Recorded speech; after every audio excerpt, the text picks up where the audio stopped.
Salut téléspectateurs, bienvenue à Édition Télescopine aujourd'hui. Moi ça, c'est célébration Histoire Noire, Black History Month. Donc aujourd'hui, émission dédiée à justement conversation autour de Black History Month, importance moi ça représenté pour tout noir et puis surtout pour noir qui a fait l'histoire, qui continue à faire l'histoire. Donc pour conversation aujourd'hui, nous avons une équipe invitée, deux premiers. C'est premièrement City Manager North Miami Beach, ville North Miami Beach. Je vais parler de Monsieur Arthur Sorey III. Et puis, honorable Cassandra Timothée, qui représentait ville North Miami, dans le niveau conseil municipal District 2. Ah, I'm good. I remember. Yes, you did. So welcome. Happy Black History Month. Thank you for joining me. Thank you for having us. Great to be here. Nice to see you both, right? Happy Black History Month again, right? Yes. So this February is dedicated to celebrating, highlighting, lifting up Black history. So while we know that Black history is 365 days a year, but we're going to go along and just highlight some key accomplishments and some key issues, right, in the month of February. So, county manager, city manager Sorey. Well, you've made history recently and becoming the city manager. So tell us about yourself, a little bit about your professional trajectory, and how are you doing today as the city's manager? First, thank you for having me here on Island TV again. I've been here once before, but really great to be back. Well, I'll say it's been a long journey to become the city manager of North Miami Beach. Started back when I was maybe 20 years old. I think, yeah, I was 20. Where'd you get your start? I actually got my start from my dad. My dad was elected back in '94. And once he got elected, I hung out with some people that were in office. And I met a couple city managers. And I said, if they could do it, I could do it. They were, unfortunately, back then, I don't think it was many black city managers around or black people to really mentor me along the way. So I was mentored by a few influential white individuals who basically told me what to go back to school for and what to do. And when they told me that, I said, okay, my goal is to be the city manager of North Miami by the time I retire. Wow. So that was my goal. And this was at 20 years old? At 20 years old. Okay, good. Yeah, Talk about setting goals. I know, he just forgot the beach at the end of it. I got the beach at the end of it. So your target was North Miami, My right? target was North Miami, being from and living in North Miami my whole life. Okay. So that was my target to do. And it just, it manifested over the years. Every move, brought me closer and closer. And actually, I was the interim manager at North Miami a couple times. Didn't work out, but I had a great experience there. And I made it all the way to deputy city manager. So at some point, and I was the interim manager, I reached my goal. I was able to touch it a couple times. So just in the last year, but it was really a blessing that the position became available in North Miami Beach. And from all of the hard work at North Miami and the community and everybody knowing me was what put me over the top to become the city manager of North Miami Beach. So, a lot of work. It took a village to get me to this point. And preparation. Yes. And preparation. Definitely, right? definitely preparation. And, but remember, it's still not all what you know, but who you know and who you've been good to. So I definitely say, in making it this far, I have to give a lot of thanks to the Haitian community that definitely embraced me my whole time in North Miami. I think we all have worked together and I've helped and they've helped. And, they were at the forefront of me going to North Miami Beach and really, opened the door and paved the way for me to walk into North Miami Beach. So that's my story. That's how I got here. Excellent, excellent. Congratulations again. We'll Thank come you. back to the history, the historical nature of this position. So, Honorable Cassandra Timothée, right? The councilwoman of the great city of North Miami, District 2, right? So you were elected last year, right? So history making in so many ways. So tell us the ways in which you think you've made history. I'm anxious to hear this. It started, 5 years ago in North Miami, and I had the pleasure of working alongside now City Manager Arthur Sorey for 5 years in the city of North Miami. But for me, being the first Black, to being the first Haitian, to being the youngest to serve North Miami District 2, I'm in awe. I'm in awe of what I was able to do within this year, and I'm in awe of who I'm mentoring and who I'm becoming in this process, because I always like to look back and say, hey, you're next, because I'm not going to be here for long. So I think for me, born and raised in North Miami, got my first job at the age of 15 across the street at Mocha. I remember, seeing the mayors walk in and seeing all these individuals, and I'm like, okay. And then I went off to USF and I majored in political science. And so I took an internship in Tallahassee, and it changed the game. I think from then I realized I've always wanted to work in government. And so I got to a point where I was working for a state senator, worked for a councilwoman, and then I got home. I came home to North Miami, and the past 5 years has been blissful. But then you get tired and you realize you really want to affect change. You really want to make change in your community. And how do you know that? How do you know that that's what your calling is? How do you know that that's what's driving you, that's your purpose? So I wrote it down. Like, they say, make a plan, write it down. I said, I want to help people. I want to serve people. I want to give back to my community. I want to write legislation. I wrote down everything that I wanted to do. I just didn't write the position down. So I said, God, you'll give me the position. But I wrote it down. And I said, this is what I want to do. And then when I got to North Miami, I even said, hey, this is a position. I didn't major in communications, but I always said that the position of PIO prepared me to run, because it was something that I was fearful. Like, I didn't like public speaking. And PIO is Public Information Officer, you're in front of the right? camera, correct. So, and I said, you know what, this job is preparing me to run for office one day, right when I got to North Miami. Didn't know when, didn't know how, but here I am 5 years later as councilwoman for North Miami's District 2. So Wonderful. can I want to tell Cassandra's story. Hurry up. So Cassandra told me about this idea, and everybody in the office, that she wanted to be a commissioner. And we had a mock debate with Cassandra, and I debated against Cassandra, and she bombed. She bombed in the debate. But it was, I think it was to see from that moment, and then her really start to take it seriously and start developing and putting all of her ideas together is night and day. So definitely, I think, when people do have that drive that Cassandra has, and to have, many people to support her, to sit there and to be like, hey, yeah, that ain't gonna get it. But then for her to actually say, okay, and go to the lab and start working on it, and then to make it to this point, you have to commend her and take your hat off. That's well said. And I heard both of you highlight the preparation, highlight the fact that you were volunteers at one point or another. You, Manager Sorey, you as a volunteer helping the cities, helping the residents around your father when your father was an official in North Miami. For you, Councilwoman, it was around your internship, right?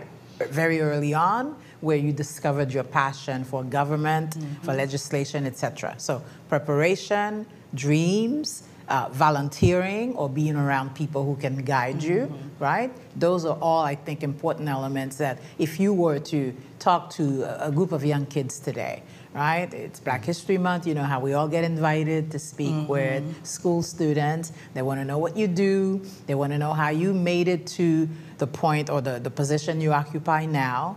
What would you say? What would each of you say to them as not only the elements that have the elements that drive you? You said what prepared you. You said, preparation, volunteering, being at the right place at the right time. But what has driven you, and what have you done to occupy this place? I think for me, it's knowing your passion and knowing your purpose. I knew my purpose was to serve. I knew my purpose was to help my community, and my passion was government. So when your passion meets your purpose and you find that profession, you may not even know what it is, but maybe you want to sing or you want to dance and you want to do it differently. Just knowing that you can do it. Stay in your lane, run your race, forget the naysayer on this side or that side, and just keep going. So I think for me, it's set your eyes on the goal, whatever that goal is. It's if you want to be a doctor or a hairdresser or a makeup artist, whatever that goal is, and continue to run your race. And I think for this young generation, they get that because they are go-getters. They are, hey, they speak up, they question authority sometimes. But they're our ancestors' wildest dream, and I am excited to see what comes out of our future. Well said. And for you, manager? I think Cassandra really wrapped it up with the goals. Setting the goals, like I said, I set my goal at 20 years old of where I wanted to be and made every move there. But the one thing, I would say to younger people who are looking, and they think, it's a hard race. It's a really hard race, and I know Cassandra's met it with, obstacles.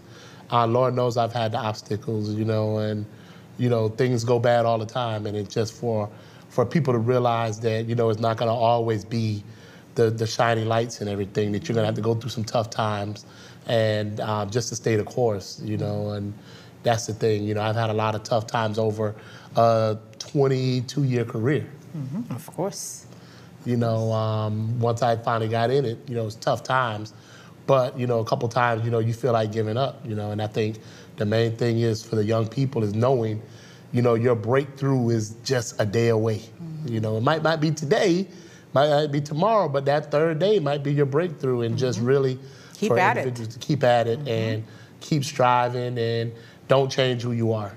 And that's, one of the things. And it might have took me longer to get to where I'm at because I never would change who I was. But once you get there, now you feel the reward, and now you're happy that you're still true to yourself. Yeah. So it's Black History Month, right? It's February, and across the community, governments are celebrating, organizations like St. La and others are celebrating, the schools are celebrating, and so Black History Month is front and center right now. So how do you feel about this month, and how do you view the fact that you all are history makers as we speak, right? And so and then I have a second part to the question. Let's start with this. How do you view the month? What does it mean to you? And how do you view your part in making history? I think for me, Black History Month, especially for the month of February, I went in it with such enthusiasm because, for the first time, we will have the first Black Supreme Court Justice. So for me, I was in awe of knowing that at the highest, court of the land, that there'll be someone who looks like me. And I think Black History Month means in those situations where you don't see you find yourself. So I didn't see myself in this seat, but I found myself in this seat. You don't see yourself in certain rooms, but you make room for those rooms, or you walk into those rooms, or you pull up the chair. You bring your chair. You bring the chair, right? So I think Black History Month for me this month, it's about representation of our community, representation of beautiful Black women, beautiful Black children, and just highlighting it. I know the national theme is mental health and mental health in the Black community. And I think that's important because we recently just had 2 suicides that young Black people are taking their lives. So it's something that we need to talk about, that we make sure that our minds are right. So for me, I know, hey, if I need to retreat, if I need to run away because I need to get my mind together, I do that. But I think for me, this month is special because it's about representation and making sure that you know that you have representation. What does Black History Month represent for you, Mr. It really Manager? represents the people that came before us that have paved the way for our opportunity. And that's what I just look at, for even the Gypsy Metellises who've paved the way for us, people who've done good work that you can say, hey, we can trust these people of color to move us forward. So that's, what it means to me is really those people. And then on the other side, me being that person to give that hope to other people that, hey, maybe I can get there also. Since I took the job in North Miami Beach, I've been on TV more than I have in my life. I mean, it's been crazy. I'm on TV all the time. But that feeling to go to Wawa and a Black guy stops you and says, hey, are you the guy, the city manager that's on TV? I saw you on TV. And I'm like, yeah, that's me. And he says, I made my kids, when I saw you, I rewinded and made my kids come sit down and watch it and say, look at this Black guy talking on TV. Look at his hair. Look how he looks. He looks just like you guys look. So I don't want to hear that you can't do something. And I've heard, I get stopped everywhere, and people tell me these stories where they see me on TV, how they make their kids come and sit down and watch it and rewind it 2 or 3 times and say, look at this black guy. Look how he looks. He looks like us. So you can do whatever you want to do. So, when you're talking black history, it's, really giving people hope on what they can do. And that's what, I want to continue to strive to do is, make the younger kids know that they can do it, and it doesn't matter how you look or, what color you are. And definitely, if you're black, you're more than qualified to do it. Black and qualified, right? Yeah, that's a good one. That's right. We're going to take our first break, and when we come back, we'll talk about who inspires you. Who are these black figures in black history, and actual history or past history, who inspire you, right? So, on va retourner tout de suite après première pause.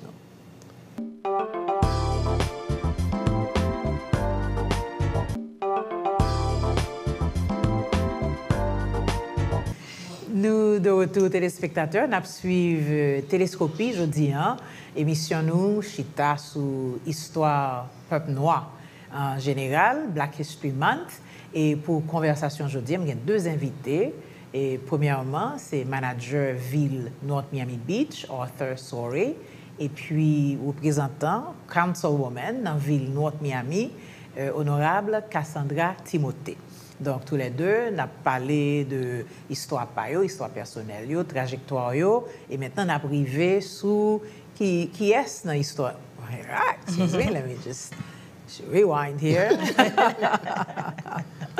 So, I gave you a hint right before the break and said that in coming back, we'd be talking about the folks who inspire you. So, who are your examples of inspiration in Black History Month, right? And Black History Month, remember, is African-American history, is Haitian history, is Jamaican history, is African history, it's Black history writ large, right? So, who are the key people that inspire you? I would say number one, I think the most influential person through my whole journey really was my dad. Just because my dad, and if people don't know the story, it is funny, my parents are from Liberty City. So when people meet me, city manager, degrees, everything, and, of course, behind that's supposed to be, a dad that's a lawyer or something, but my parents are postal workers. They're both retired postal workers. And for my dad to become elected as a postal worker, and just from at the park with Little League and stuff, at that point, once he's there and, okay, you got to go to college and whatever. So the bar set pretty high. Okay, well, if he could do that, what could I do? And so it's that, him and my mom really were the influences of me, and nothing was ever good enough for my dad, so it pushed you to do more. And then, hey, you can't mess this up for your brother, your sister coming behind you. They got to see that, you could do something. So really that was the influence. I say as time went on, I did have one guy, when I first got to North Miami, his name was Nathaniel Wilkins, who was the Parks and Rec director. And he really kind of, and I think I might have been 30 at the time, took me under his wing and really taught me, took me to the next level that my parents couldn't take me to, as in being a man, as in being a professional, and what I should be doing in my life. So he came along and really took me to another level. And then I would say the person after him would have been probably Russell Benford. And I met Russell prior to him coming to North Miami, just from hanging out partying. And when he came over to become the city manager in North Miami, and I was there, and it was like, is this thing really this close? When you party and hang out with somebody, and you know them, and you're hanging out with them, and you're like, man, they do all the same thing I do. When you're that close, and you're like, there's no way I'm that close to touching it. And that's when it really clicked for me, and that, hey, I can get there. I can make it, and I think those are really the main influential people that I've had. When you talk about some of the more powerful, the more celebrity, Black people, all of them. When you hear everybody's their struggle, their story, it just makes you appreciate the grind. And that's, really, I love to hear, you hear the Obama story, you hear stories of people struggling in school, that grind, and that's... That backstory. That backstory. As Shirley likes to say. And so same question for you. So for me, when I think about who inspired me, when I was a sophomore in college, I joined Delta Sigma Theta. And the reason for joining Delta Sigma Theta was because of our founders, was because what it stood for. It was a sisterhood committed to public service, right? Because I knew since a child I wanted to serve. And, knowing that members like Shirley Chisholm was a member of Delta Sigma Theta, all this sorority of Black amazing women who did amazing things in their community, they were inspiration and they gave me that oomph. And then I'll never forget, I was in my Florida politics class at USF, and I was reading the textbook, and I saw this Black lady in this red suit, a John knit suit. Like, I will never forget the suit she had on. And I'm like, I want to work for her. Didn't know who she was, but I knew I wanted to work for her because I was reading about her in my textbook. And she was the first graduating class of FAMU Law School. She was arrested during the Civil Rights Movement. And lo and behold, I was able to work for her. So I worked for Senator Arthenia Joyner for 2 years and 2 months. She was a powerhouse. She was a powerhouse. She, back then I was just like, Lord, I couldn't do it because it was so tough. She was on me. She didn't she would send my stuff back and I'm like, wow, why can't I get a break with this lady? But today, if it wasn't for the grooming that I received with her for those past 2 to 3 years, I wouldn't be where I was today. I wouldn't be as prepared as I am today. So someone who's demanding is expecting you to give the best of yourself. Exactly. Yes. And she required us to show up every day, my hair groomed, stockings on. She was old school with it too.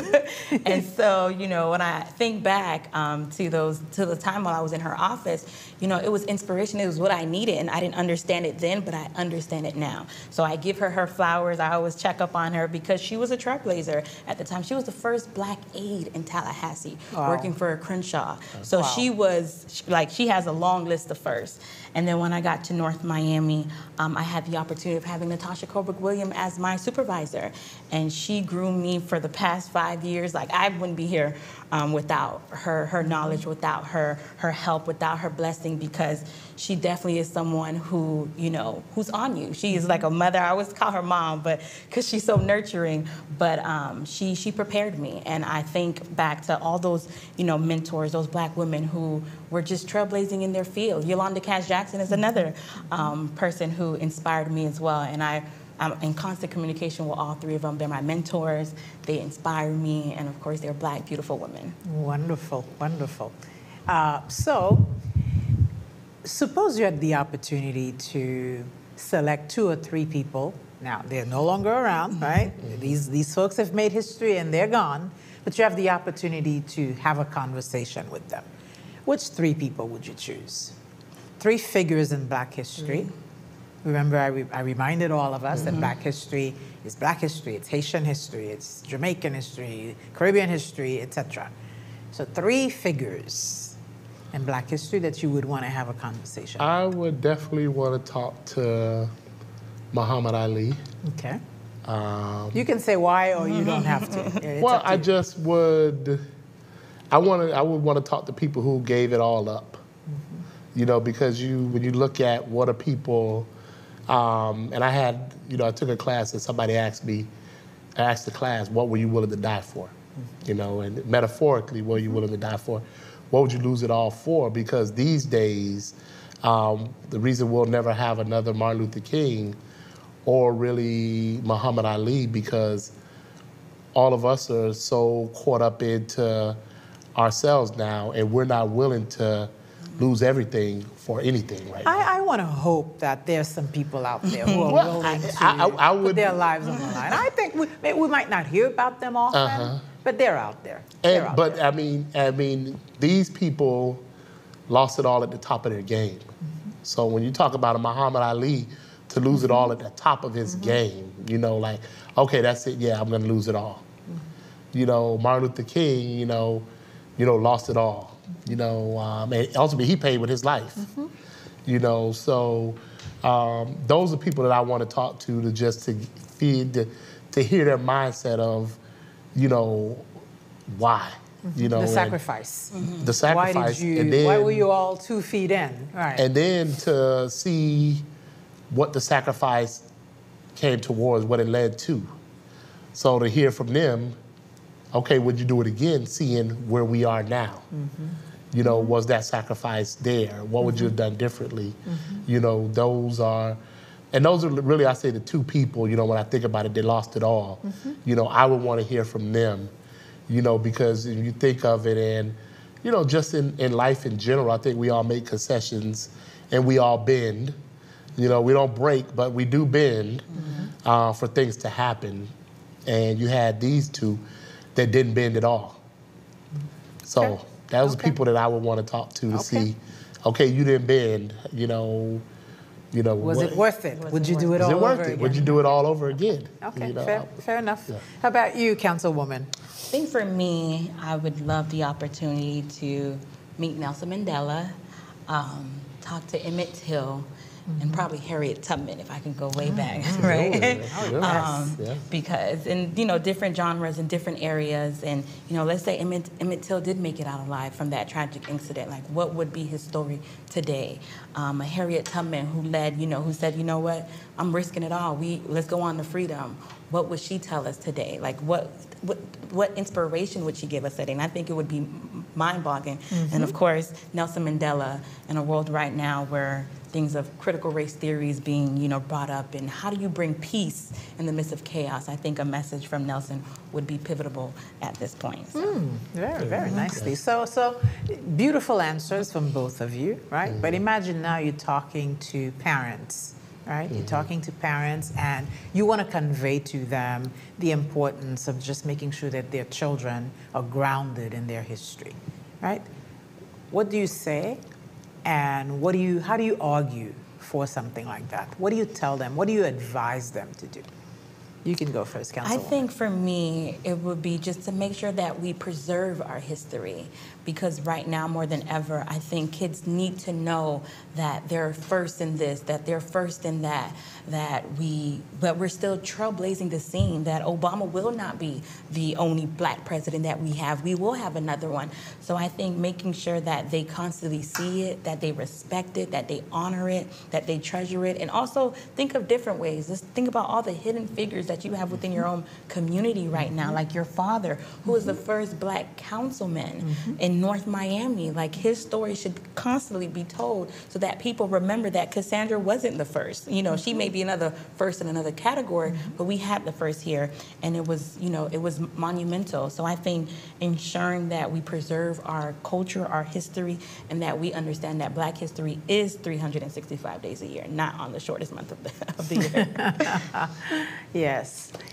I would say that the Black parents I would just ask them to not give up on their kids. You know, everybody doesn't get it right away, but to use examples for the kids. You know, point those examples out of regular people they could be like. You know, and let them know, hey, you can do more. You know, not to give up and not to take it easy on them. You know, I know my dad was really rough.